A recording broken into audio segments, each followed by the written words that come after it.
Hello everyone, welcome back to the channel. I am Alpana vlogs. तो दोस्तों कैसे हैं आप सभी? आई होप आप सब बहुत अच्छे होंगे, मज़े में होंगे, खुश होंगे। तो फ्रेंड्स, मैंने आप लोग को अपने एक शॉर्ट्स वीडियो में बताया ही था कि हम लोग रांची आए थे, दिल्ली टू रांची हम लोग ट्रैवल करके गरीब रथ से, जो कि हमारी ट्रेन काफ़ी लेट थी और हम लोग को पहुँचते पहुँचते ना शाम के 4:30-5 बज गए थे। उसी दिन भैया दूज था, तो हमने भैया दूज भी किया और उसका एक दिन छोड़ करके अगले दिन ना नहाई खाई था। और हम लोग, आपको मैंने बताया था कि हम लोग छठ पर्व के लिए आए थे, तो नहाई खाई से ही स्टार्ट हो जाता है। वैसे तो ये 2-3 दिन पहले ही स्टार्ट हो जाता है। तो आज नहाई खाई था, तो नहाई खाई के देखिए कितनी सारी सब्जियां मेरे ससुर जी लेकर के आए थे। तो हर बार मतलब नहाई खाई में ना हम लोग खूब सारा प्रसाद घर पर ही बनता है और काफ़ी सारे घरों में बटाता है ये। तो प्रसाद में ना काफ़ी सारी चीज़ें बनती है, जैसे दाल भात घिया जो हम भूजते हैं, और आलू गोभी की सब्ज़ी, तरुआ, बहुत कुछ बनता है इसमें। तो वही सब चीज़ों के लिए ना यहाँ पे सब्जी आई हुई थी और सारी तैयारी तो मेरे सासू माँ ने ना पहले से ही करके रखी हुई थी। हम लोग को बस जाना था और वहाँ पे थोड़ी बहुत हेल्प करवानी थी।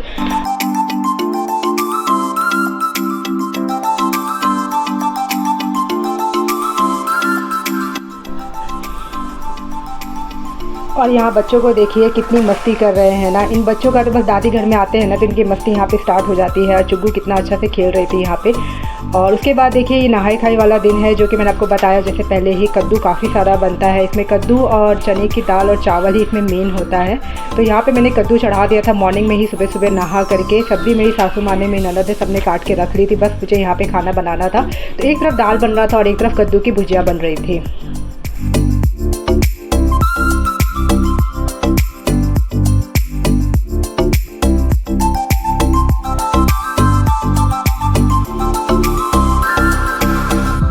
तो चलिए कुछ बातें छठ पूजा के बारे में कर लेते हैं। छठ पूजा के बारे में आप लोगों ने काफ़ी सुना होगा, और हम बिहारियों मतलब हम बिहार के रहने वालों का नहीं, ये खास त्यौहार होता है और बहुत ही साल का सबसे बड़ा हमारा ये फेस्टिवल होता है। और इसी फेस्टिवल के लिए हम लोग ना 1 हफ्ते के लिए अपने ससुराल आती हूँ मैं अपने। हम लोग पूरी फैमिली से आते हैं। मेरे देवर, आपको मैंने पहले ही बताया, मेरे देवर की पूरी फैमिली, मैं, मेरी ननद, सब आते हैं। और बस यही हम लोग मनाने के लिए आते हैं। और ये ना पूरी फैमिली के लिए होता है, मतलब बहुत इन्जॉय भी हम लोग करते हैं और साथ में इस फेस्टिवल को भी मनाते हैं। तो मेरे जितने भी सब्सक्राइबर्स है ना, अगर उनमें से किसी के घर में छठ पूजा होता है तो प्लीज़ कमेंट करके ज़रूर बताएं वो किस तरीके से मनाते हैं ना, वो भी ज़रूर बताएं। तो देखिए बातों बातों में मेरे यहाँ पे कद्दू की जो सब्ज़ी थी वो रेडी हो गई थी, और अब यहाँ पे मुझे बनानी थी आलू गोभी की सब्ज़ी, और चने की दाल भी यहाँ पे रेडी ही हो गई थी।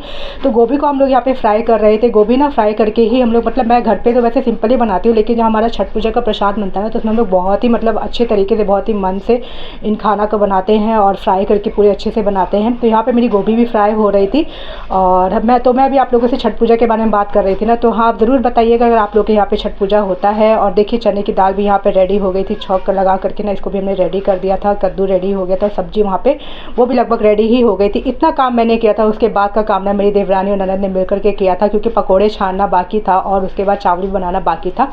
तो ये काम मेरी ननद और देवरानी के हाथों में था।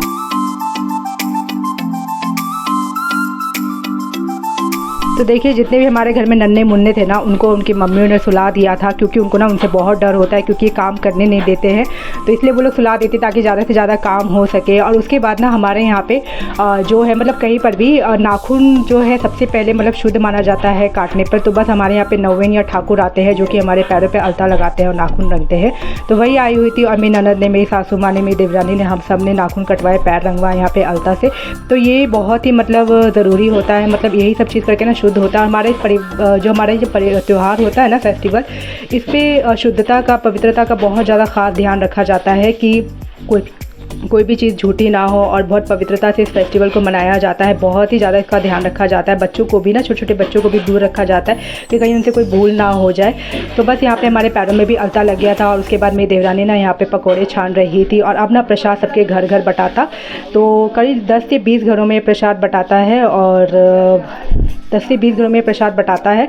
और उसके बाद काफ़ी सारे गेस्ट घर पर भी खाने के लिए आते हैं प्रसाद। तो बस इसी तरीके से हम लोग नहाई खाई बनाते हैं। और आप लोग के घर में भी अगर ऐसा ही बनता है तो प्लीज़ कमेंट करके ज़रूर बताइएगा। कईयों में ना बहुत अलग अलग चीज़ें भी बनती हैं, हम लोगों में तो यही सब चीज़ें बनती हैं, कईयों में रोटी भी बनती है। तो बस अब मेरी ननद जा रही थी इन सब चीज़ों को, प्रसाद को बांटने के लिए सबके घरों में।